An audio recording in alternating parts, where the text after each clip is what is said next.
Our MC Mujin is straight up styling on this squad leader Chulboin. He's not even trying, just toying with the dude like a cat with a mouse, even pulling off a sick mid-air dodge. Chulboin is absolutely fuming about this, demanding that our MC stops messing around and actually fights him for real. So Mujin's like, "Aight bet." He lands and casually picks up his 100-kilo sword like it's a freaking toothpick. They both charge at each other, but Mujin pulls a fast one, yanking his sword back to slam it against Chulboin's blade with insane force. The impact is so powerful it nearly sends the other guy's sword. Seizing the opening, he clocks Chulboin right in the face with a punch so hard it just about rearranges his nose. The poor guy gets launched backward and eats dirt. Everyone watching is completely shook, because last they checked, this dude was a total weakling. To get why our MC is suddenly built different enough to smoke a squad leader, we gotta rewind to the beginning. See, our MC was originally known as the Divine Demon. He was an absolute beast of a swordsman who found himself throwing hands with 9 of the most powerful sect leaders on a massive revenge tour. His skills with a blade were so legendary and downright terrifying that he could go toe-to-toe with all of them at once. He was dicing them up with such scary precision that they had no idea what was even hitting them. They watched as he picked them off one by one, finally realizing they weren't fighting a man. They were fighting a straight-up monster. Even when the last few survivors managed to pin him down and run him through with a sword to the heart, he just powered through it and sent them all on a one-way trip to the afterlife, cementing his title as the one and only Divine Demon. As he's finally about to check out for good, his whole life flashes before his eyes, and honestly, he feels a wave of relief. He'd done what he set out to do. His mission was finally complete. Our MC remembers being a kid getting jumped by 3 other punks because he was always stirring up trouble in the Murim.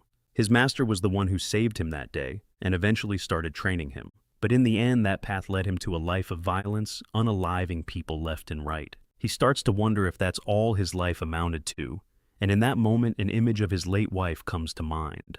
The only truly happy moments he ever had were the times he spent with her, but all of that was violently ripped away from him. With tears in his eyes, he questions what the actual point of his life was before finally closing his eyes and embracing death. Suddenly, he's surrounded by a bunch of loud, angry voices and figures he's probably landed in hell, that is, until he opens his eyes. He sees some annoying crew standing over him, talking all kinds of trash. Our MC is beyond confused and has no clue what's going on. It's just a whole lot of what the hell is happening. Next to him are 2 kids, and the little boy is passionately defending his so-called older brother, insisting they can't just hand over their clan's martial arts. Not as long as his brother is still breathing anyway. He makes it clear that no matter what the martial arts have to stay within their family, the Flame Hua clan. While our MC is still trying to process this wild situation, the leader of the opposing group suggests a deal to make all their worries disappear. He calls our MC by the name Hua Mujin. Then he offers to pay him off, since everyone knows his clan is broke as a joke. The catch is, Mujin has to wager his clan's martial arts on a duel. It's winner take all. The little brother looks horrified when he hears this, because he knows his big bro, our MC, is famously terrible at martial arts. Our MC, completely over all the noise, is finally forced to ask the obvious question, who the hell is Mujin? Because as far as he's concerned, they've got the wrong guy. His new little siblings are just baffled by this, staring at him like he's completely lost his mind. Even his rival is like, "Bruh, what did you just say?" Our MC declares that he's the Divine Demon, which just makes the other guy crack up. The rival mockingly suggests that if Mujin's the Divine Demon, then he should call him the King of the Underworld. We find out this annoying dude's name is Cheong Dobo. He also happens to be the second son of the very wealthy Cheong Hua merchant group. Mujin's siblings are super pissed, thinking his supposed madness is getting worse, and that's why he's spouting all this garbage. Even the head of the Cheong Hua merchant group, a guy named Bu Choyon, starts clowning on their whole clan. He's basically saying their family is doomed since their oldest son has clearly gone off the deep end. Mujin stays silent through all this, just trying to piece together what in the isekai is going on. Since he's not saying no, Dobo just assumes he's accepted the challenge and tells him the duel is on. That the duel's set for next month at the Byung Pavilion. Dobo reminds Mujin that they made a deal under the martial arts code, and he better not even think about backing out, cause there will be consequences. Once those guys dip Mujin's supposed siblings immediately swarm him, asking what his game plan is now that he has been forced into a duel. What really makes this a clown show is that Mujin has supposedly never even picked up a sword before. Hearing this, Mujin just busts out laughing, because little do they know, swordsmanship is his entire reason for living. He tries to start aura farming by tapping into his inner energy, but then it hits him, it's gone. Like the tank is completely empty, not a single drop left. Frustration kicks in hard when he realizes this body is also incredibly weak and fragile. Seeing this, his sister just breaks down. She starts begging Mujin to come back to his damn senses. The little girl just rips into him, calling him trash and a total idiot for letting that merchant group walk all over him. Her brother scolds her for talking smack about their own family and tells her to apologize, but she's not having any of it. She then blames Mujin for their parents' deaths before running off in tears. The little brother apologizes for his sister, saying she just gets lost in her anger sometimes, and then he leaves too. Mujin is just standing there completely lost. He can't believe even little kids seem to hate his guts now. On top of that, they're calling him a madman. Mujin is hella confused because the last thing he remembers is carving his way through the sect leaders, without a shred of mercy. He honestly thought he was supposed to die a peaceful death after that, but somehow he's woken up in this stranger's body. He's so frustrated he just collapses right there on the ground. He's wondering who these kids even are when some weird dude who is apparently his assistant comes running up freaking out and asking why he's outside with such a frail body. The guy claims he was worried sick, but Mujin just asks him who the hell he is because he has zero clue. The assistant Masok is shocked to hear this and just assumes Mujin is having another one of his seizures thanks to the madness affecting him. Convinced that Mujin is suffering from amnesia again, he decides it's story time. Apparently, Hua Mujin was once a super talented kid, a real prodigy that several top sects were desperate to recruit. By the time he was just 23, he had already become the leader of the clan. Sok is clearly tired of this, saying he's had to repeat this story over 6,000 times. Mujin isn't buying that he was some promising kid, though not when his energy core is complete and utter trash. He also wants to know what this madness is that everyone keeps bringing up, so Sok decides to spill the tea on that too. 17 years ago, Mujin and Dobo had an unofficial fight where they both promised not to use any inner energy. At the time of the duel, Mujin was only 6 years old and Dobo was 9. Dobo agreed to the rule, and the fight between the two kids began. But as the scrap went on, Dobo broke their promise and smacked Mujin with a punch loaded with inner energy. Mujin is obviously disappointed. He calls him out, asking Dobo why he'd used the 7-wound fist technique when they clearly agreed to a simple brawl. No powers involved. Dobo just mocks Mujin, telling him the technique was passed down from the Kongdong sect, and its after effects are seriously no joke. Apparently, Dobo had already tried it on his own cocky older brother, and the technique left him completely bedridden. Since he was pretty happy with those results, Dobo was excited to see what it would basically do to Mujin. So, now Mujin is called a madman because everyone thinks his condition is a side effect from that 7-wound fist strike. Mujin is pissed. The very guy who made him useless is suddenly demanding a duel. The audacity. Mujin then asks Sok how they dealt with Dobo after he crippled him. Sok says that it was Mujin's own father who had to give the final verdict on the matter. See, even though Dobo was his cousin, he was also the son of the Chonghua merchant group, which is considered one of the top 10 major powers in the entire Central Plains. So even after Dobo completely wrecked his son, Mujin's dad just let the guy walk with a simple warning. Mugen is just floored, thinking this man has to be the most useless father ever for forgiving the dude who crippled his own kid. Deciding the whole clan is total trash, Mugen turns to Sok and asks what the deal is with his new parents. Sok explains that as Mujin's condition got worse and worse, his father spiraled into massive debt. He was desperately trying to find any way to cure his son's illness. Then 9 years ago, his mother's sickness got really bad, and she ended up passing away. Just 3 years after that, his father went to join her in the afterlife, basically making Mujin the son who killed his own parents. On top of all that, he pretty much ruined the clan. The family's reputation was completely dragged through the mud. And his siblings, they found themselves in a seriously bad situation.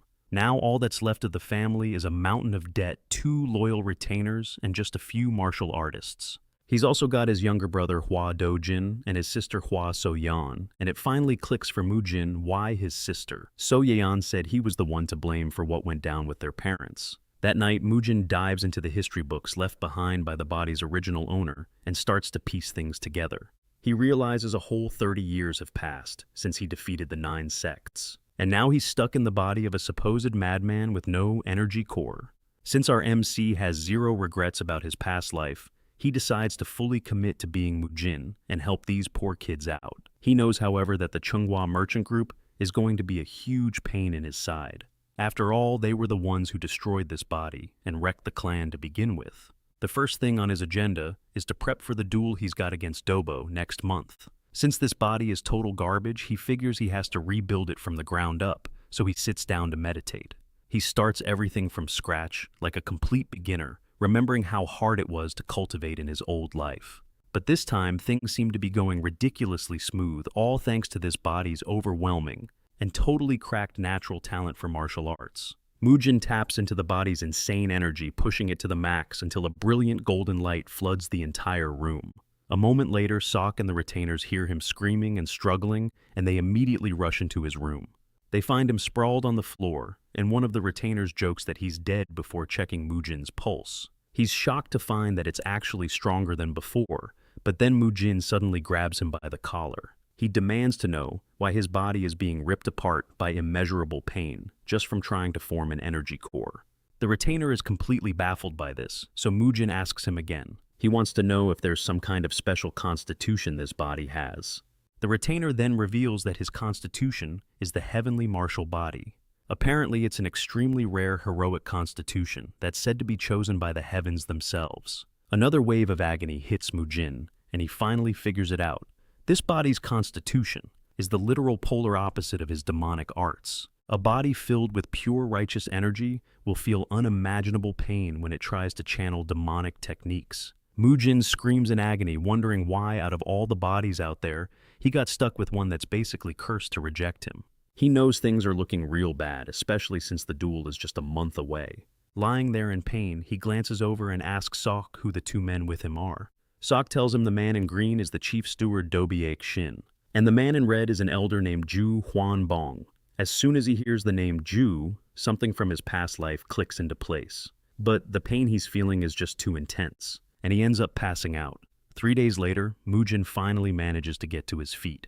But Sok is immediately worried, telling him he's not taking nearly enough time to rest. Mujin's completely over being bedridden, especially with a duel coming up, so he tells Sok to get him some swords like yesterday. Sok almost bursts out laughing when he hears this because, the clan is literally struggling to put food on the table.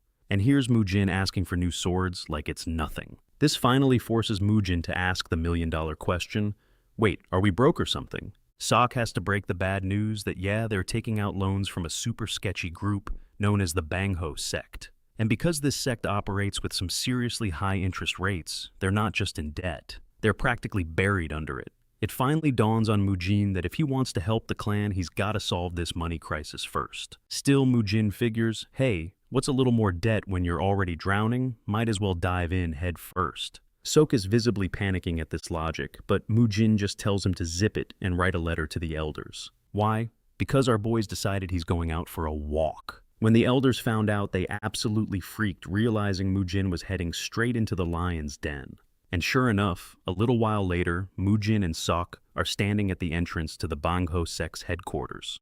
Mujin tells the absolute unit of a bodyguard to let his boss know he's here for a chat, but this dude Kang Noho has zero chill. He basically tells Mujin to get inside and gamble if that's what he's here for, otherwise get lost. Mujin keeps insisting, which starts to seriously tick Kang off, so Sok quickly jumps in telling the guy to take it easy. He tries to smooth things over by saying Mujin's not quite right in the head, but the tension keeps rising until the sect's vice master Ma Jumbo shows up. He rolls in demanding to know what all the commotion is about.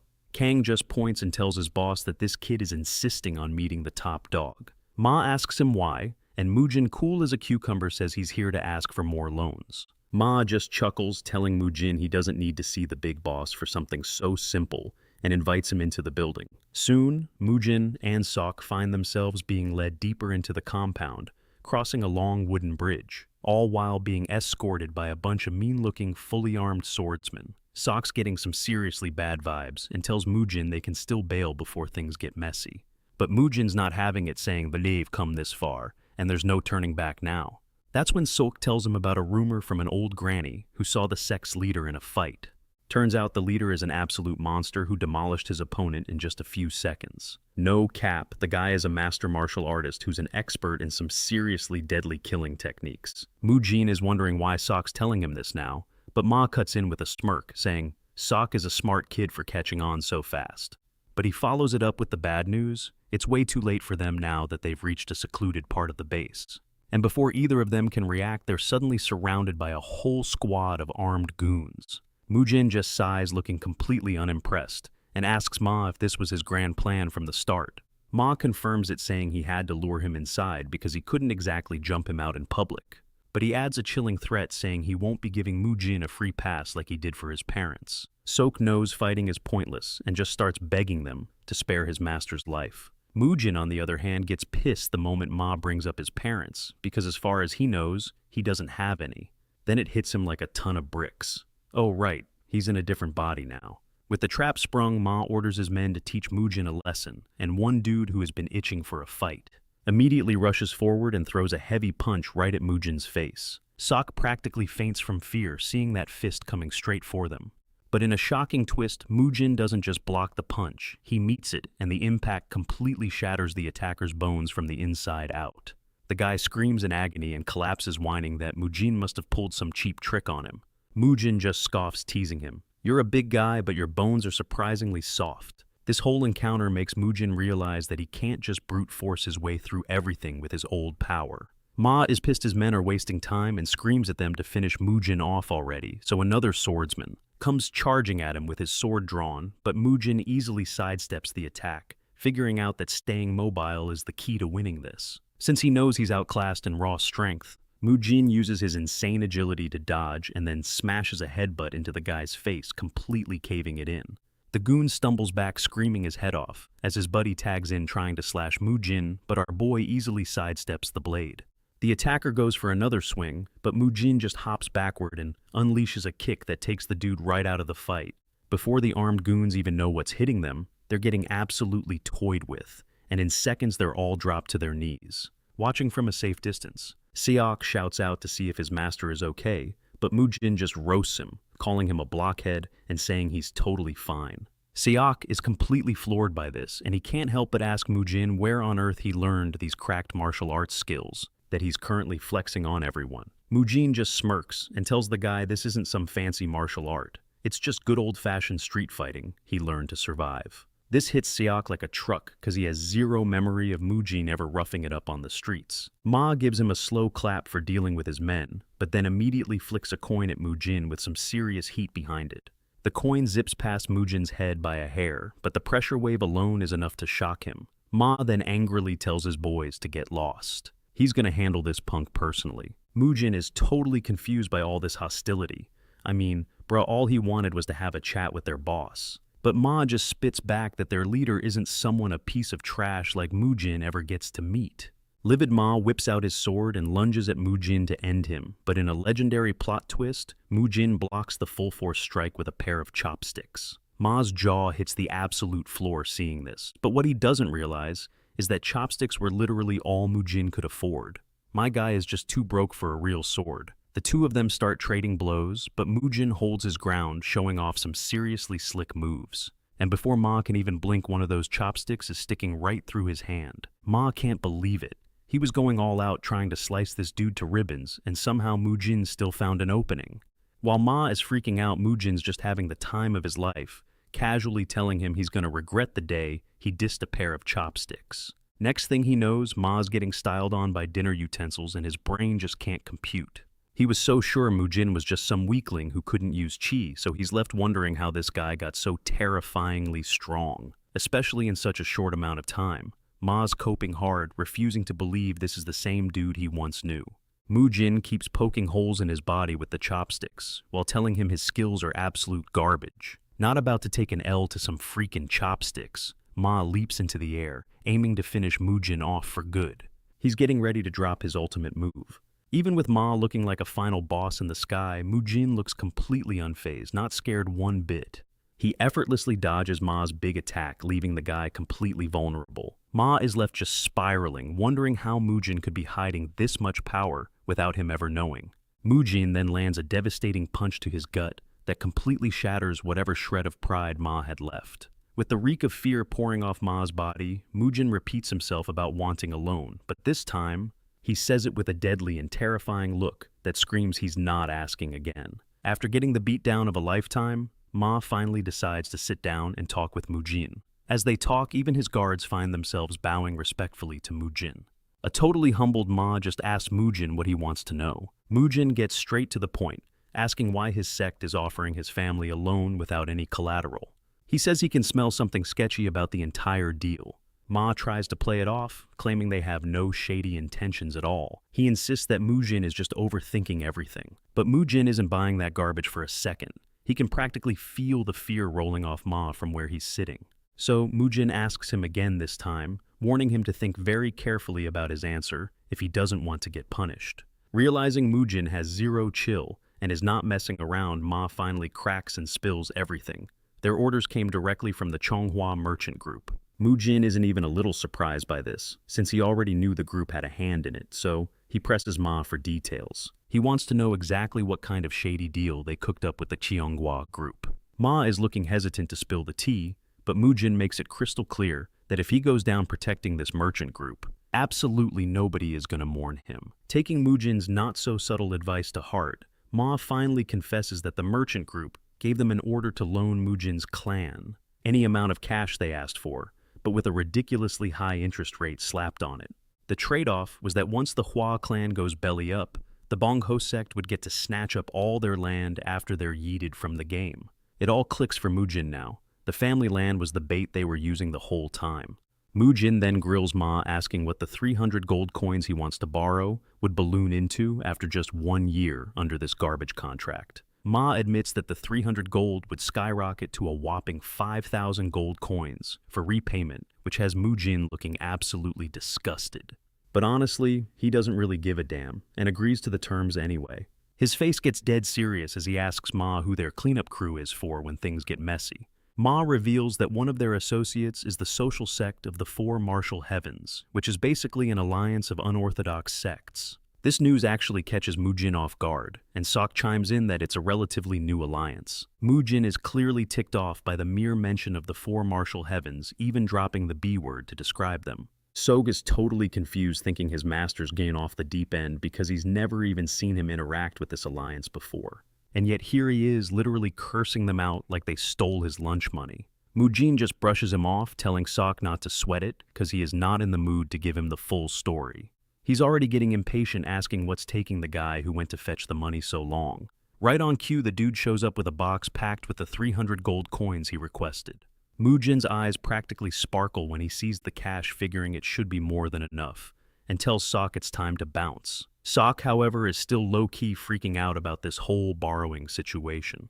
Mujin just tells him to zip it, grab the money, and let's get the hell out of there. As they're heading out, Ma and his goons walk Mujin all the way to the entrance. Mujin tells him to make sure he writes down today's date in his ledger, promising he'll settle all the clan's debts. That is right after he's done handling his business with the Chonghua merchant group. But wait, there's more. Mujin gives Ma a stern warning about shaking down the common folk for money, telling him that if he doesn't stop, there's going to be some serious punishment. Ma says he gets it, but you can tell he's secretly fuming. No cap, he's just counting the seconds, until Mujin's plan blows up in his face. A little while later, Sok and Mujin get back to the estate and are met by the two elders.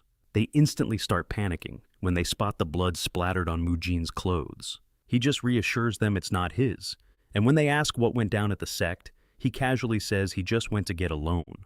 Mujin explains that the clan is broke and they need cash to feed their warriors, otherwise the few they have left will dip. The elders are having a hard time believing the sect actually loaned him the money and straight up assume he must have stolen it. Mujin tells the elders that the sect wrote everything down in their ledger, just like he told them they would. He then tells the elders that their only job is to look after his little siblings and make sure they have plenty of food and decent clothes. After laying out his orders, he wishes them good luck and just walks off. Mujin then heads over to his parents' memorial room, but since he was an orphan in his last life, he's got no clue what he's supposed to say. He finally musters up some words, telling them the money situation is handled and promising he'll take good care of his siblings. And with that, he tells his parents they can finally rest easy in the afterlife. He also makes sure to add that he's about to absolutely wreck Dobo for having the nerve to challenge him to a duel. He has no idea, but Soyeon and Dogen are watching him, and the little kids look totally impressed by their big bro. Later, Mujin puts in an order for 3 new swords weighing 50 kilograms, 80 kilograms, and 110 kilograms. The servants who haul the swords in look like their backs are about to snap, but Mujin is just hyped that his new toys are finally here. Sok has to ask him what in the world he's planning to do with these heavy-ass swords, and Mujin just grins. He says he's gonna do the one thing you do with a sword, which obviously is to swing it. Super hyped, Mujin reaches for the 50-kilogram sword, planning to kick things off with it. However, his smile totally vanishes when he realizes the blade is way too heavy for him to even lift. He decides this body is complete trash, but since giving up isn't an option, he figures out he can at least budget a little. That is if he uses both of his hands. Mujin catches Sok just staring at him with total disgust and tells him to get lost and prepare his meal. He yells after him to make sure it's loaded with meat, and a worried Sok just dejectedly walks away. Left alone with the sword, Mujin feels the pressure mounting. He's only got 2 weeks to grind his heart out before the duel. The thing is, his body's constitution, the heavenly martial body, is the complete polar opposite of the demonic arts. The very same techniques his old master taught him. He figures out that his only real option is to learn the martial art that belonged to his master's friend. Known as the Peerless Nine Swords, he refuses to quit and just starts forcing the sword through the motions inside. Meanwhile, Dobo's getting an update.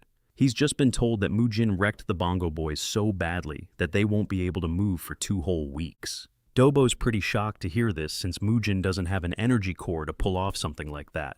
An evil smile spreads across his face. He starts plotting something seriously sinister for their upcoming fight. Dobo is also getting pretty damn excited to see what kind of power Mujin is hiding when they finally face off in their duel. In the meantime, Mujin kicks off a training regimen that can only be described as hell on earth. He theorizes that since this body is blessed by the heavens, he should be able to push it far beyond its normal limits. Throughout his insane training, Sok is always there, preparing anything and everything he could possibly need. Mujin truly believes that, with all these preparations, he'll finally get the chance to begin his training for real. He picks up the 50-kilo sword and starts swinging it around. Remembering what his old master taught him, he nails the first form and doesn't waste a second before moving on to the next. His master's words ring in his head. No matter what weapon he might face, he would always emerge victorious. As his training session continues, he can feel his body starting to get totally overwhelmed, but he knows he's got to just endure it. Soon enough, he finds himself wielding the massive sword comfortably. He's even leaping around the room like the blade was as light as a feather. Almost immediately, he transitions over to the third form. He's also trying his best to get his chai under control, hoping to power it up as much as possible to aid his training. He's got a ton of training equipment set up to mimic what a real fight would be like. His first challenge was a hardball, which he managed to dodge for a while before getting smacked from behind. After that, he goes up against spiked bamboo, and using the fourth form of his sword style, he cuts them all down. On the surface, his sword skills might look pretty simple, but it's actually incredibly dangerous and can slice through a whole bunch of stuff. Even with all his effort, he wasn't able to hit the logs being launched at him with just his fourth form. This forces him to level up and move on to the fifth form. This time, he completely demolishes them all, using the overwhelming power of his fifth sword form. He feels confident that nothing can stop him, and that numbers are meaningless. After clearing the logs, he faces off against candles placed in bamboo. And for this particular challenge, he swung his sword so fiercely that the sheer force of the wind blew out every single candle at once. Once he gets past this, he knows his next step is to go outside where he can properly use his seventh form. Unleashing his powerful seventh form, he breezes through that challenge too, and in no time at all, he's reached the ninth form. He's absolutely determined, believing there is nothing his sword cannot cut through. Mujin finally reaches the peak stage for this sword art, and just crashes to the ground, relieved, but also low-key pissed off. It's because he still can't replicate the ultimate final form he had in his old life. He flashes back to his younger days training with his master, but back then he pretty much blew off everything the old man said. He figured his master's buddy was just capping, talking about some totally impossible legendary feats. We're talking about the ability to slice through absolutely anything with just... His master even admits that the whole thing sounds pretty insane, but he just can't let his friend's martial arts fade into nothingness, especially since he couldn't even master it himself. He needs Mujin to carry the torch for him, revealing that his late friend was the only swordsman who could actually go toe-to-toe with him on an equal footing. But here's the real kicker. The guy had zero chi. Mujin's master speculates, though, that it was a possibility that his friend was using some next-level movement arts. Since nobody in his own sect could get the hang of it, he tried teaching Mujin's master, hoping to pass the technique on to someone worthy. Hearing this whole wild story, Mujin just busts out laughing, completely clowning on the technique. But his master ain't having it, and flicks him so hard on the forehead, it probably left a dent in his skull. He lays down the law, telling Mujin he's gonna do exactly as he's told, leaving our boy no choice but to accept his master's orders. The master told him that after practicing the sword art 1,000 times, his body would literally start to transform. Hit 100,000 reps, and his chi would start flowing directly into his blade. And a cool million swings would basically make him a god, invincible against even the most cracked swordsman alive. Mujin is completely floored, realizing it's going to take him a solid 3 years to finish this insane grind. And that's if he's swinging his sword 1,000 times every single day. This makes Mujin wonder if his master's friend was truly on his level, but the old man says he honestly has no idea. He's pretty damn sure, though, that if they had ever gone all out, one of them wouldn't have walked away, which gets Mujin super curious. He starts wondering what kind of legend this friend was before snapping back to reality, thanks to several hard slaps from Sect. Mujin quickly realizes he's got a mountain to climb since he passed out after doing the move just one single time. He's not even in the same universe as 1,000 reps. Still, a man's gotta eat and it's getting late. He glances at the plate in front of him and realizes it's just pork. Loki, disappointed, he tells Sect to get beef next time, since it's way better for bulking up quickly. He gives Sect the green light to use the cash they borrowed from the Manhua sect, saying he can easily get more later, no sweat. Mujin lays out his plan. It's going to be a strict beef-only diet until his throwdown with Dobo is over. This gets Sect thinking, and he asks Mujin when the hell he learned martial arts, because he's dead certain that the Mujin he knew before was a total fighting noob. Seeing as he's already spilled the beans to his siblings, Mujin figures he might as well let Sect in on the secret too. And then Mujin drops the absolute bombshell: he's not the real Mujin. His true identity is the divine demon. Sect just assumes he's messing with him, spewing some nonsense straight out of a fantasy novel. Sect says his only real worry is that Mujin will suddenly lose all his memories and just vanish on them one day. But Mujin grabs him, promising that he ain't going anywhere until their clan is the undisputed #1 in all of Sichuan. Besides, it's not like our MC has a packed schedule or anything. Sect jokingly calls his master out for talking big, but that just earns him a painful flick to the dome. After their chat, Mujin tells Sect he can dip, and he does. Meanwhile, in the shadows, the two shady clan elders are plotting to snatch the kids and make a run for it before the big duel. They're betting everything on Dobo absolutely destroying Mujin, which would leave the clan wide open for a hostile takeover. A little while later, we see Mujin has been grinding like a madman. He can now casually lift the 70-kilogram sword with one arm.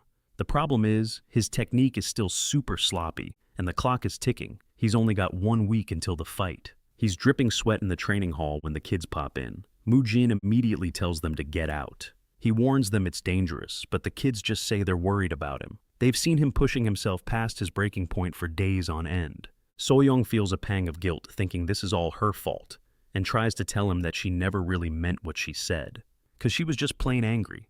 The sight of these two kids totally reminds our MC of his girl's siblings from his past life, so Mujin gives him a gentle pat on the head. He tells them straight up that everything's going to be all right. The kids immediately start copying Mujin, totally gassing up his killer posture.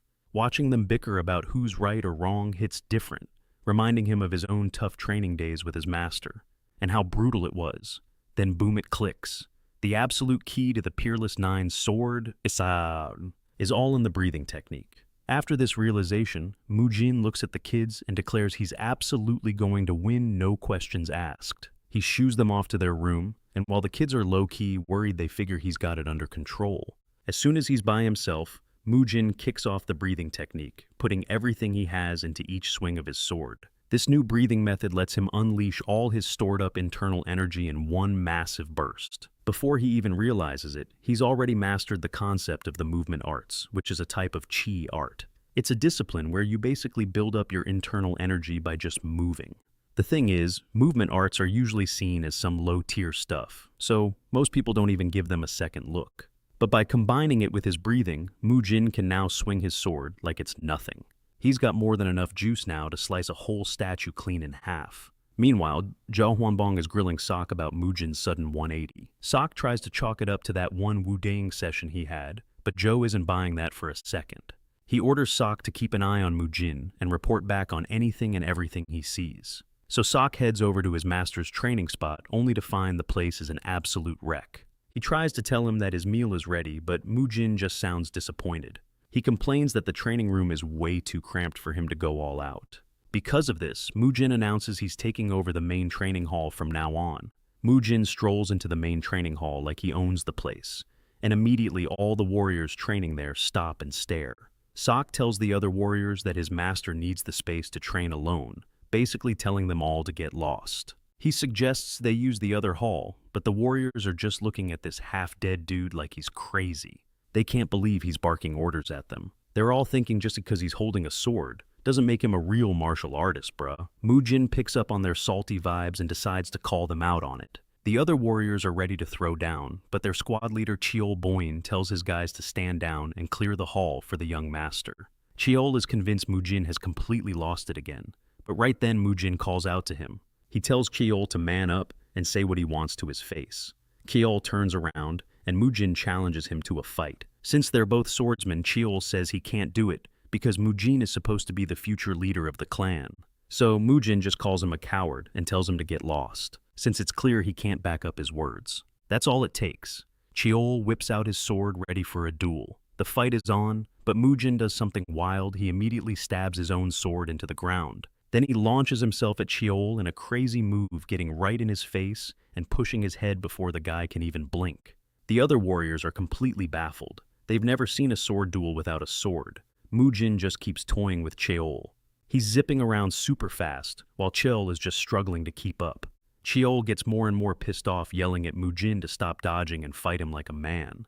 Mujin's like, all right, fine, and finally picks up his sword, but Chiol can't help himself and starts running his mouth again. He starts blaming Mujin for every single bad thing that's ever happened to their clan. He claims that since Mujin is the root of all their problems, he doesn't even deserve to learn martial arts. Chiol charges at Mujin, but our boy meets him head-on, unleashing the 9th form of his peerless sword technique. It completely wrecks Chiol's internal energy, leaving him shook. Mujin gives Chiol absolutely zero breathing room, landing a nasty punch straight to his dome.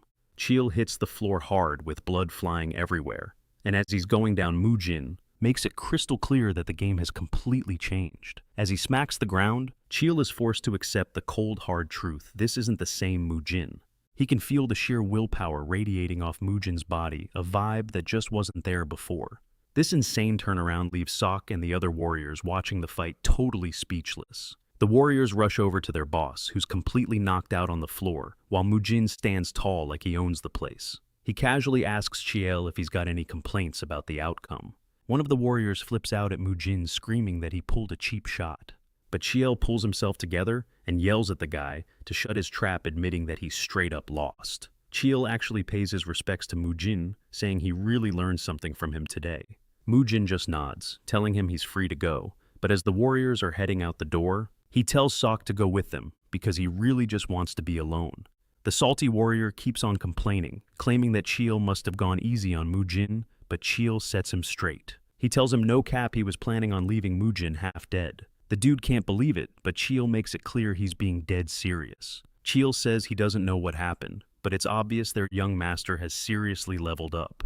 Sok is also wondering when Mujin got so cracked, but at the end of the day, he's just thankful for the change. That night, 2 of the clan elders meet up to talk about the upcoming duel. These 2 have been in the clan for over 36 years and have been loyal the whole time. They start reminiscing about how legendary the Flame Emperor was. Back in his prime, the dude was so skilled that his martial arts made even the mighty Tang clan admit that he was completely built different. Basically, the elders were blown away by his sheer power and swore their loyalty to him right then and there. Joe worries that they're about to betray that loyalty, but Du disagrees. He says they just need to solve the whole bloodline problem. Dao points out they've been looking after Mujin for 17 years, and the clan has been on a downward spiral ever since. The 2 of them figure they've done more than enough, so there's no way the Flame Emperor will hold it against them when they meet him in the afterlife.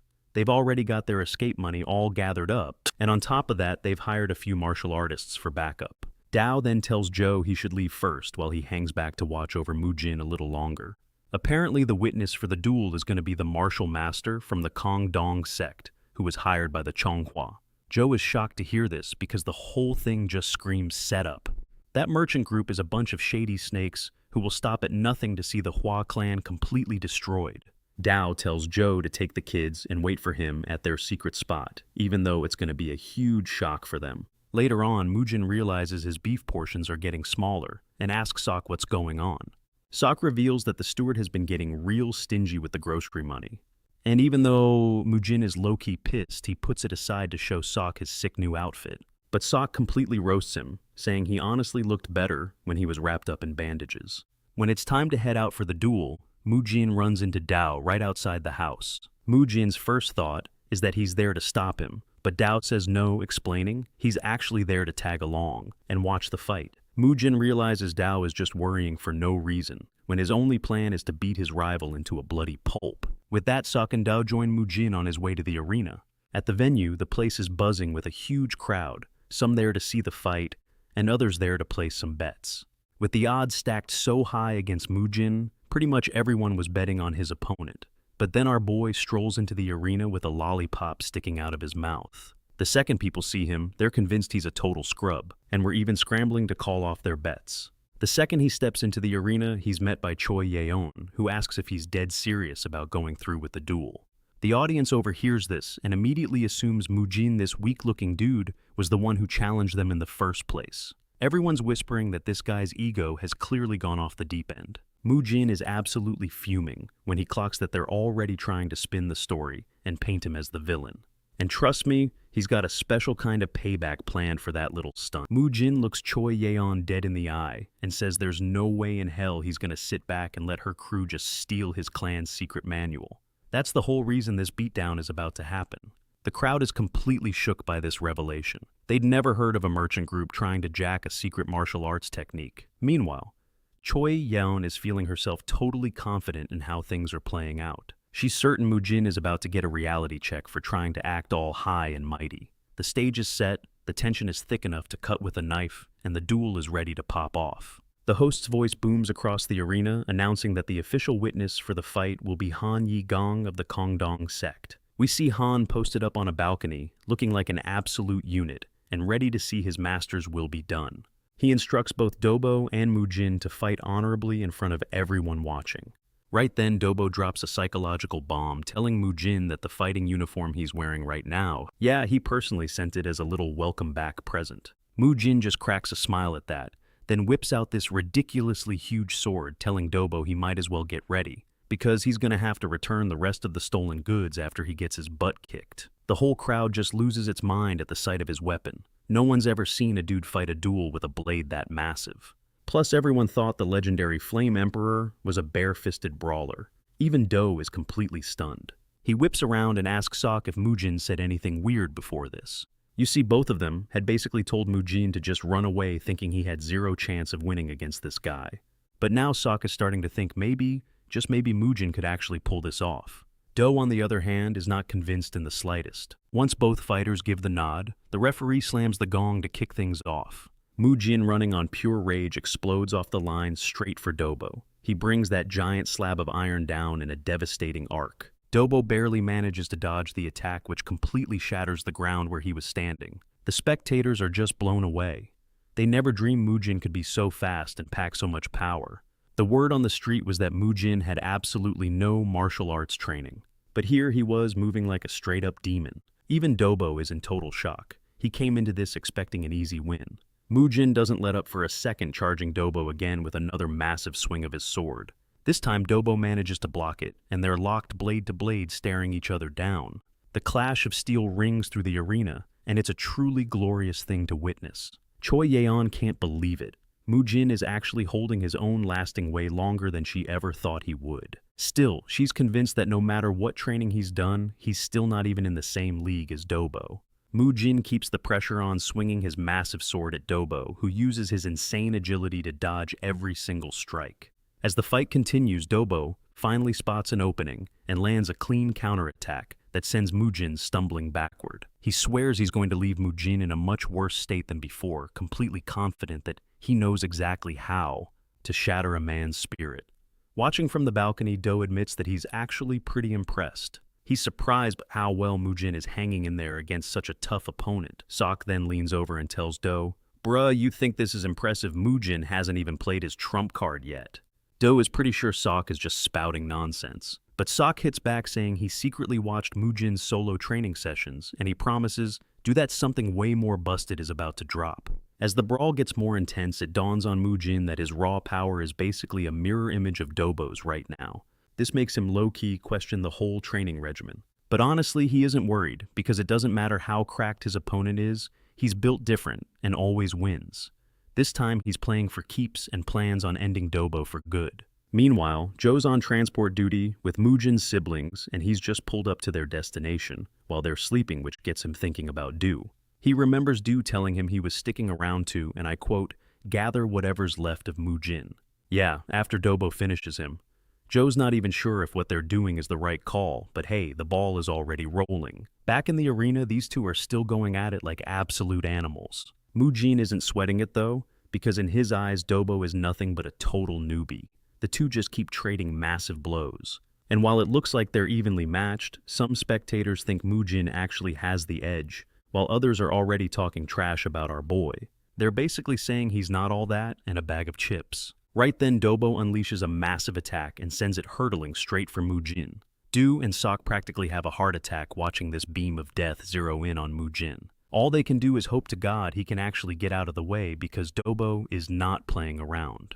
Realizing Dobo is on his case, Mujin busts out the Peerless Nine, Sword's first form, the preemptive step. Dobo's attack connects, but thanks to Mujin's slick new move, he manages to block it, leaving the entire crowd, "See, Kumo." Even Dobo is shook and has to stumble backward to get some space. Seeing that Mujin is going completely feral, Dobo starts charging up his inner energy, getting ready to throw down one final ultimate strike. Mujin, however, just starts making fun of him. He straight up clowns him, saying his power-up is taking way too long. Mujin then pops his technique's second form and just blitzes toward Dobo with some serious killer intent. Dobo feels that menacing aura, and his only option is to try and block, but he's getting pushed back and is completely losing his mind. He just can't wrap his head around the fact that he's getting bodied by Mujin. Dobo pours every last ounce of his strength into holding off Mujin's blade, but before he can even blink, his own sword completely shatters into a million pieces. Mujin's blade slices right through, landing a nasty gash on Dobo. Dobo gets sent flying to the ground as Cho Yan screams his name in pure agony.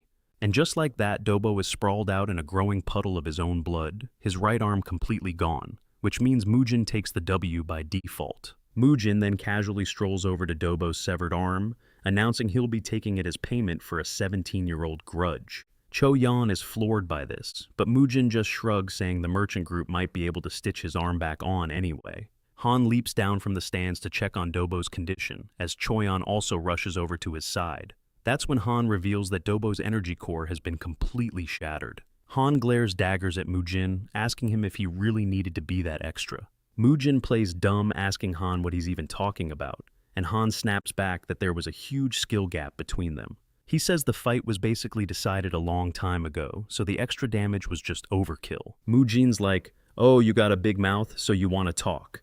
He then fires back, asking if it was really necessary to use the 7-wound fist on the head of a 5-year-old kid who had zero martial arts training. With pure unadulterated rage in his eyes, Mujin tells Han that what he just did wasn't a fight, it was closing the book on a grudge. A grudge he's been nursing for the past 17 years. Mujin isn't done, adding that this is just the down payment for everything they did to the Hua clan. With some serious malice, he tells Han and his goons to get ready.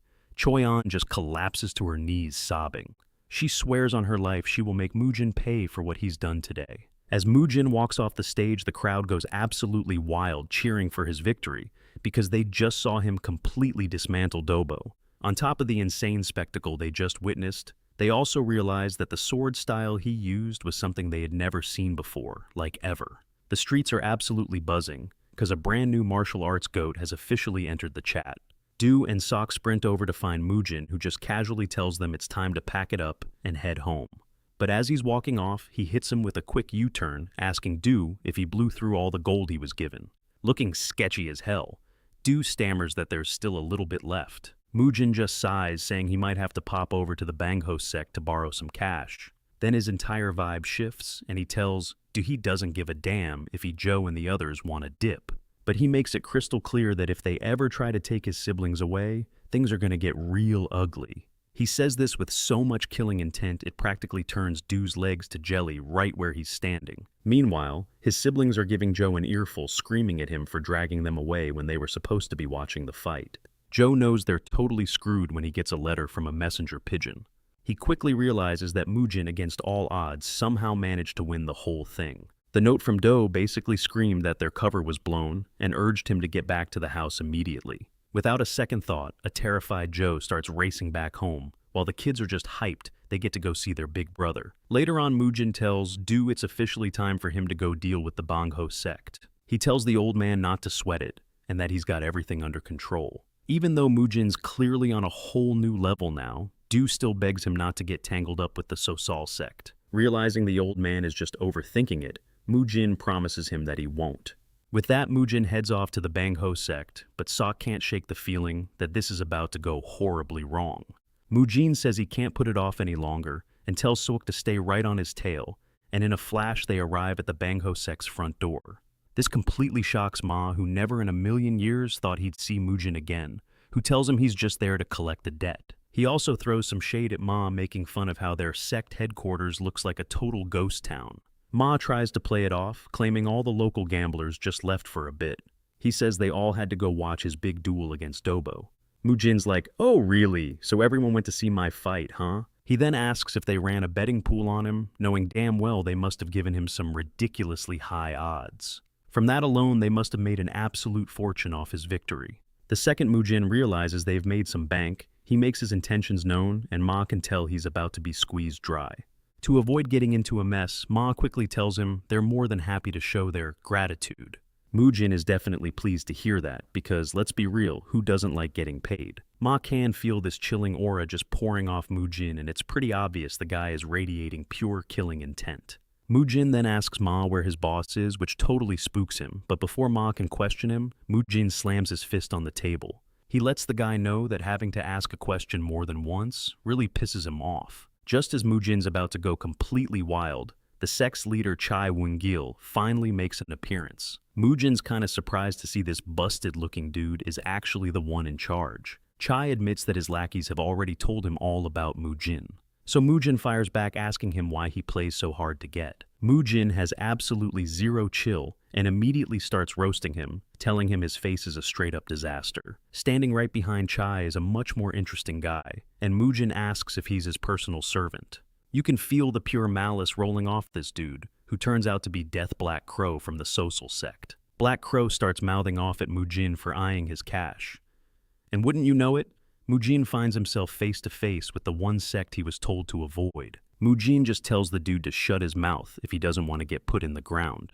Totally enraged, Black Crow charges at Mujin, ready to tear him apart, which sends Sok into a panic. But Mujin isn't even sweating it. He can tell Black Crow is no real threat. He's fully prepared to take down anyone stupid enough to get in his way. Mujin casually flicks a chopstick at Black Crow, and with so much power behind it, the thing goes straight through his hand. It finally clicks for Black Crow that Mujin isn't just some random punk, and he actually needs to take this fight seriously. Mujin shoots back that he doesn't want compliments from a piece of trash like him anyway. Bruh, this just makes Black Crow see red, and he furiously charges at Mujin all over again. This time, however, Mujin decides to meet him in the middle, rushing forward before straight up vanishing into thin air. He reappears right behind Black Crow, leaving the guy totally shook. Black Crow starts throwing frantic punches at Mujin, who just effortlessly dodges every single one, making it painfully obvious he's just toying with him. Black Crow can't wrap his head around how a kid this young is making him look like a total fool. That's when Mujin decides it's time to add one more hole to Black Crow's face. Mujin shoves the chopstick deep into his left eye, causing a level of pain that makes his screams send chills down the spines of everyone watching. Black Crow collapses to his knees, calling Mujin every name in the book, and warning him that the social sect will come for his head. They won't stand for him attacking one of their members. Mujin's low-key curious to see what the sect's got, so he kicks Black Crow in the head and tells him to go ahead and call them. He says to tell the whole social sect to pull up if they want. But before his crew gets there, Mujin makes it crystal clear that Black Crow isn't leaving this room alive. In a split second, Black Crow's tough guy act disappears, and he starts begging, saying he'll give Mujin anything he desires. As long as his life is spared, anything is on the table. Mujin's surprised he's so desperate to live, but since wealth was offered, he holds off on sending the guy to the afterlife. Black Crow explains that all his money is back at his base, but he swears he'll bring it all back. Mujin's down to make a deal, but he makes sure Black Crow knows he's a dead man if he doesn't show up with the cash. With pure terror fueling him, he bolts out of there, promising he'll be back faster than a speeding bullet. After dealing with that clown, Mujin turns to Che, who is literally pissing his pants in fear. He tells the guy it's finally time for them to settle their accounts. Che immediately drops to his knees, pleading to be spared, and promising to hand over every single thing he owns. Mujin just scoffs at this, telling Che he has nothing to offer because all of his properties already belong to him. Che's confused by this, so Mujin tells him to tally up all the profits he scammed out of commoners. Then he should add in the value of all the lives he ruined by manipulating martial clans. That'll equal out his total assets. With tears pouring down his face, Che says he's willing to give it all to Mujin, but this just pisses Mujin off even more. He smashes Che's skull, reminding him that he can't offer something that's already been taken. The whole room is gripped with fear. Mujin turns to the crowd and asks them who's next in the line of command. A guy named Ma quickly steps up, says he's the vice sect leader, and immediately falls to his knees begging to live. He swears to Mujin that he'll live an honest life from now on if he's just given one more chance. His plea was actually sincere. So, Mujin decided to spare his life. He then asked Ma how much Che was worth, and Ma starts with his house. He says everything comes out to about 4,000 gold, and Bungo's assets are worth roughly 10,000 gold. On top of that, there's a 500 gold tribute from the Sozal Sect. Basically, the grand total is over 20,000 gold, and Mujin makes it known that every last cent is coming to him. Ma tells him he'll get everything prepared and bring it right over, which is exactly what Mujin wanted to hear. He wants this whole thing handled without any delays. After Ma leaves, Mujin glares at the other sect officers with a look that could kill. He tells them it's their turn to start negotiating for their lives. They're completely stunned. He reminds them that Ma was the only one he promised to spare. Absolute panic sets in, and they all start begging for mercy. A little while later, Mujin returns home with several boxes packed with treasure and money, leaving Du absolutely shocked. He tells Du that each of the boxes contains about 400 gold. Du tries to snap Mujin back to reality, pointing out that the Bangho sect is backed by the powerful Sozal sect. But the biggest problem isn't the Sozal sect itself, it's who they're allied with. And that's a seriously dangerous dude named Jusu Gang. Du adds that the sect also has both the Black Crow and the Red Crow on their payroll too. The second Du hears Mujin say he's already handled Black Crow. He can't believe his ears. Du is absolutely floored, and Mujin tells him not to even think about putting him in the same league as himself or Joe. He makes it clear that anyone who messes with the clan is going to end up 6 feet under, and then with zero chill, he tells Du to go get him some beef. He also gives an order for his siblings to get a proper meal when they get back, but as Mujin walks away, Du is still trying to process what just happened. He's just seen Mujin put the fear of God into Black Crow, a dude who's a walking menace across the entire region. It hits Du right then and there that this isn't the same Mujin he once knew. This guy is built different. Meanwhile, Choi Hyun isn't playing around and has hired a crew of assassins to destroy everything precious to Mujin. But she gives them one twisted instruction: bring back one of the kids alive.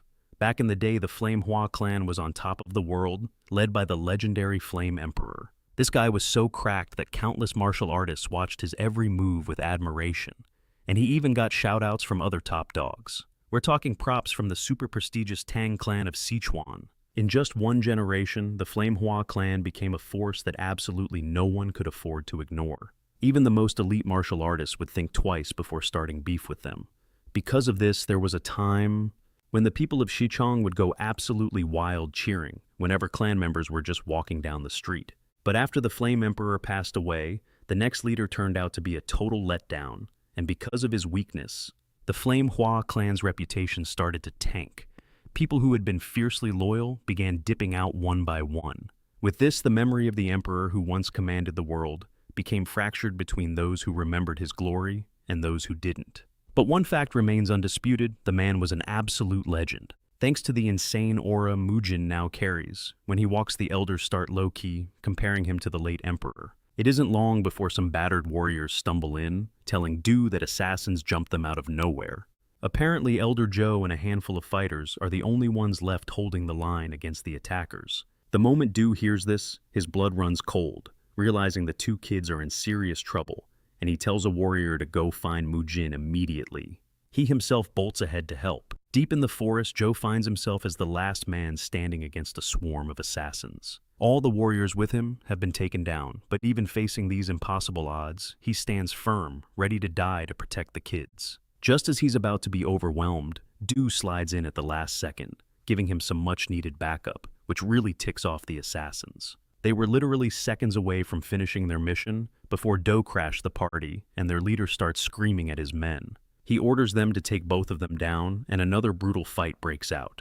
Du manages to trade a few hits with the assassins, but his age starts to catch up with him, and his opponents quickly gain the upper hand. Before he can even react, he gets a nasty cut on the shoulder that sends him stumbling backward. One of the assassins makes Du his personal project, telling his buddies to go ahead and kill one of the children. He relentlessly shoves Du back, forcing him onto the defensive, but Du refuses to give up an inch. A few moments later, Do gets sliced open pretty badly and lets out a scream of pure agony. Du hits the dirt, completely unable to protect himself, let alone the kids. Now that Du is out of the picture, the assassins turn their full attention to the kids, cruelly asking which one they should kill and which one they should spare. Even though Dojin is powerless, he still puts himself in front of his sister to shield her, so the assassins decide he's the one who's gonna die. Right as they're about to slice Dojin to pieces, Mujin's voice booms through the forest, telling them to freeze right where they are. He looks like a demon from hell as he rockets towards them at an unbelievable speed. But the assassins don't even flinch, since Mujin's old reputation as the clan's resident loser precedes him. The assassin leader scoffs and just tells his men to take care of Mujin. He figures if this nobody wants to play hero, he can die with the others. One of the thugs rushes toward Mujin, becoming the first unlucky target for his explosive rage. With almost no effort, Mujin shatters the guy's sword into a million pieces before delivering a single vertical strike that cleaves him in two. Without even wasting a second, he blows past the bisected body and charges straight for the rest of the assassins. The second they see how unbelievably OP he is, the leader starts to panic and yells for his men to swarm him. He screams at them to attack Mujin all at once. The whole squad tries to jump him, but before they can even get close, Mujin whips out the Peerless Nine Sword's fifth form. And get this, it's called the Army Slayer technique. Bruh, he just blitzes through all of them like they're made of paper. One dude thinks he can get a sneak attack in, but Mujin just effortlessly sidesteps him before sending the guy's head flying. It's at this moment the last assassin standing finally gets it. They didn't just pick a fight, they woke up a demon. Before the guy can even make a move, his right arm is already on the floor, and he's screaming his lungs out. With zero chill, Mujin tells him not to move a muscle if he enjoys the whole being alive thing. Mujin glances over and sees Joe helping Dojin to his feet. The little guy is already covering his sister's eyes, trying to shield her from the absolute bloodbath in front of them. Dojin tries to reassure his sister, telling her it's all good now that their big bro Mujin showed up and clapped all the bad guys. Mujin walks over to the kids and asks if they're holding up okay. Dojin puts on a brave face, saying they're totally fine, but Mujin can tell they must have been scared out of their minds. But Lil Bro Dojin puffs out his chest, saying he wasn't scared at all, because he's the son of a martial master, no cap. Mujin can't help but crack a smile at that, patting the boy on the head for his guts. He then tells Elder Joe to get the injured guards and his siblings back to the estate ASAP. The second they're gone, Mujin's whole vibe flips as he turns back to the last assassin. He warns the guy not to even think about whining over his freshly chopped off arm. Mujin gets straight to the point, asking if the Chunghwa merchant group sent him. The dude hesitates for a second, so Mujin dangles a little incentive talk, and you might just get to live. Hearing that, the assassin immediately spills the beans, revealing that Cho Yan hired them through the Death Forest faction. After singing like a canary, the guy asks if Mujin is really going to let him walk like he promised. Mujin tells him to scurry on back to Cho Yan with a message he just wiped out the entire crew she sent after his siblings, and he's coming to collect her head next. A little while later, Mujin strolls through the street absolutely drenched in blood, and you better believe every single eye is glued on him. All those people who used to talk trash about him are suddenly real quiet, It seems nobody wants to risk becoming the next stain on his clothes. The whole town is whispering, wondering if the cracked prodigy from back in the day has finally made his comeback. After soaking up enough of that street cred, Mujin finally heads home, where Masak comes running out to greet him. But Mujin, who is not in the mood, just shoves his head out of the way. He asks Masak if the wounded warriors are in the medicine hall, and Masak confirms they are, adding that Dojin and his sister are also resting up in their rooms. Mujin's relieved to hear it and tells Masak to draw him a bath. Moments later, Mujin is soaking in the hot water, finally getting a chance to process everything. He starts thinking about his siblings. He wants to shield them from the ugly parts of the world, even though they were born into a brutal martial arts clan. He just feels it's wrong for kids to be exposed to that kind of cruelty at their age, but at the same time he's worried he's just projecting his own past trauma onto them. The next day he makes his way to the medicine hall. Mujin finds Elder Joe and asks him straight up for the Red Flame art manual. Joe is visibly shook by the request, and Mujin immediately calls him out on his reaction. When Joe asks why he needs it, Mujin instantly realizes the old man is afraid he's going to relapse. Go berserk and tear the place down again. Joe quickly tries to deny that's what he's thinking, but Mujin just explains that he's planning to train on his own, especially since Joe is pretty much benched for now. Mujin can low-key tell that Joe doubts his self-control, but the old man won't admit it. Mujin tells him not to worry. He gives his word that he's not going to have another meltdown. Seeing that Mujin is dead serious and not planning on going postal, Joe finally hands over the manual. But as soon as Mujin is gone, Joe starts second-guessing himself, wondering aloud if he just made a huge mistake. By handing Mujin the manual, Do tells him not to sweat it, especially since Mujin has been absolutely slaying it with the Do says no, Cap, Mujin is the sole reason they managed to survive when those assassins jumped them. He also adds that Mujin looks completely cured, convinced the Taoist treatment is actually working. Joe is on board agreeing. The treatment is a success, but he's also low-key, wondering if it's somehow buffing his martial arts skills. Du points out that Mujin's sudden glow-up is definitely something to keep an eye on. He thinks Mujin must have had some crazy destiny-altering encounter because it's the only thing that explains this massive power-up. Joe is just hyped about how things are going, feeling like the clan's long losing streak is finally coming to an end. Meanwhile, over at the training grounds, Mujin gathers his siblings for a training session. Mujin breaks down the whole training concept for them, explaining they need to learn to move like water. He casually mentions that it's a fundamental movement technique he actually developed himself, based on his countless experiences in real combat. The two of them are totally shook when they hear this, and So Yan jumps in expressing her utter confusion since Elder Joe always claimed that Mujin had zero real-world fighting experience. Dujin can't believe his sister has absolutely no chill and is just putting him on blast like that. Mujin just brushes it off, saying enough with the boring talk, and tells the two of them to come at him. He wants them to use that basic fist technique they have supposedly learned. They both strike a pose and rush Mujin at the same time, but their movements are so whack that Mujin is just incredibly disappointed. Their garbage performance makes Mujin wonder if they're even from a martial arts clan to begin with. He realizes they don't even have the basic fundamentals down for it to be considered martial arts. Getting hella frustrated by their pathetic display, he just tells them to stop. He calls it a day for training, lying that his head hurts, which leaves his two siblings completely baffled. They're thinking, bruh, we didn't even touch your head. So Mujin has to keep up the lie, telling them they're actually way more skilled than he first thought. He says that for now, all they need to do is build up their physical strength before they can even think about learning any advanced moves. After his siblings are gone, it hits Mujin that he's got a massive job ahead of him, and it's not going to be easy at all. It makes him think his own master must have had a hell of a time training him too.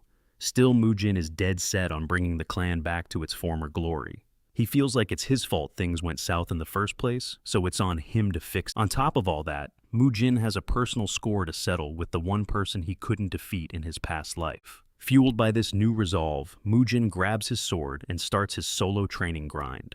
He immediately notices the sword feels ridiculously light in his hand, and he can tell his speed is cranking up. With every single repetition of his sword forms, he's getting noticeably faster. A few days pass, and Du and Joe finally report back for duty. Mysak tells him they've handled everything he asked, giving them props for a job well done, but Mysak was clearly expecting more. Mujin angrily snaps back, reminding him what would have happened if he'd been even a second later before turning to warn the elders. He tells them straight up that they'll die if they ever pull a stunt like that again.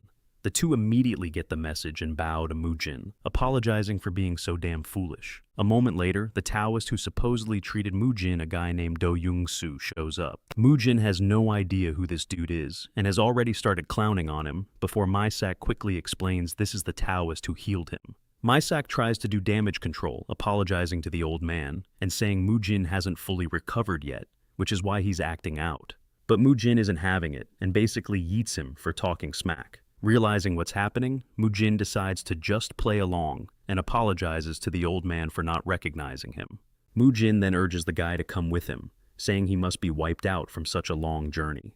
You see, a few days before this, Maisak had given Mujin the rundown on this Taoist priest. He explained that the guy was from the Wudong sect's direct lineage, and claimed he was the one responsible for healing Mujin, all thanks to some so-called positive energy healing from a priest. And get this, the chief steward apparently shelled out a boatload of cash to bring this Taoist in. So, now back in the present, Mujin is actually pretty stoked to finally meet the guy, which is why he's inviting him further into the compound. Mujin cuts right to the chase, asking if he's for real, the heir to the Wudang sect's Taoist lineage. And Yang-soo, acting all high and mighty, confirms it, claiming he's the one and only Taoist to inherit the true essence of the Wudang sects. A legit lineage. The instant Mujin hears that, he slams his foot down and asks with dead seriousness if he's actually the Wudang White Immortal. 'Cause you know he's never heard of any successor from the Wudong line still being alive and kicking. Yang-soo tries to play dumb, but Mujin lets him know he's on a very short clock to come clean. Before he loses his patience, the so-called Taoist tries to keep the act up, asking Mujin if he's really gonna doubt the one person who healed him. But Mujin, with absolutely zero chill, immediately whips out his massive sword. He tells Yang-soo that if he's claiming to be a real Taoist, then dodging one little swing should be a total cakewalk. Mujin swings his sword and barely misses, turning the old man into two halves, but the attack leaves a gnarly crater in the floor. Masik and the elders are totally freaking out when they see this, because they're convinced he's gone off the deep end. Mujin just tells the trio to zip it and get him some water, promising he's about to show them something hilarious. The second the water shows up, Mujin completely douses Yang-soo with it. Yang-soo is still trying to act like he has no idea what's going on. He asks Mujin if this is how his clan normally repays acts of kindness. Mujin just ignores him and yanks on his long beard, which pops right off, leaving the elders and Masik completely shook. Even Yang-soo knows he's busted. They've figured out his beard is a total fake. Mujin starts roasting him, saying he at least did a decent job trying to glue the thing on straight. Before long, Yang-soo's getting grilled by Mujin and his retainers, and Masik asks what he plans on doing with this fraud. Mujin replies that he has zero intention of letting Yang-soo go, and casually mentions he might just chop off his limbs, and for good measure, maybe turn him into a eunuch too. Yang-soo is bugging out when he hears this and immediately starts begging Mujin for his life. Mujin reassures him that he's not going to kill him, because a dead man can't exactly pay back the money he swindled. He just wants to cut off his limbs, that's all. But a terrified Yang-soo pleads with him, begging Mujin to leave his body fully intact. Yang-soo promises on his life he'll return every single coin he scammed from them. Mujin agrees to the deal, but lets him know he's also tacking on a fee for the not chopping off your limbs service. Terrified for his future, Yang-soo tells Mujin he's ready to pay back any amount. As long as Mujin leaves him in one piece, of course. Mujin then turns to Do and asks how much this clown scammed him for, and Do admits he paid the guy 50 gold nanyang. When Mujin hears this, he just shakes his head, totally baffled at how gullible Do was to fall for such an obvious scam. To defend himself, Do says he heard that Yang-soo was some kind of legendary healer. Mujin then looks back at Yang-soo, telling him the first order of business is paying back that 50 gold. Yang-soo quickly says he fully intends to pay back the money, but he claims all that cash is back at his place in Jinyang. Without missing a beat, Mujin tells him to lead the way to Jinyang, which is a solid 4 hours from here. Do and Joe ask if they should tag along, but Mujin says there's no need since they're both still recovering. He tells them to just stay put and make sure no other trouble pops off while he's gone. As he leaves with Yang-soo in tow, Do can sense that Joe is pretty worried. He tells him to trust their leader on this one, because the guy is no joke.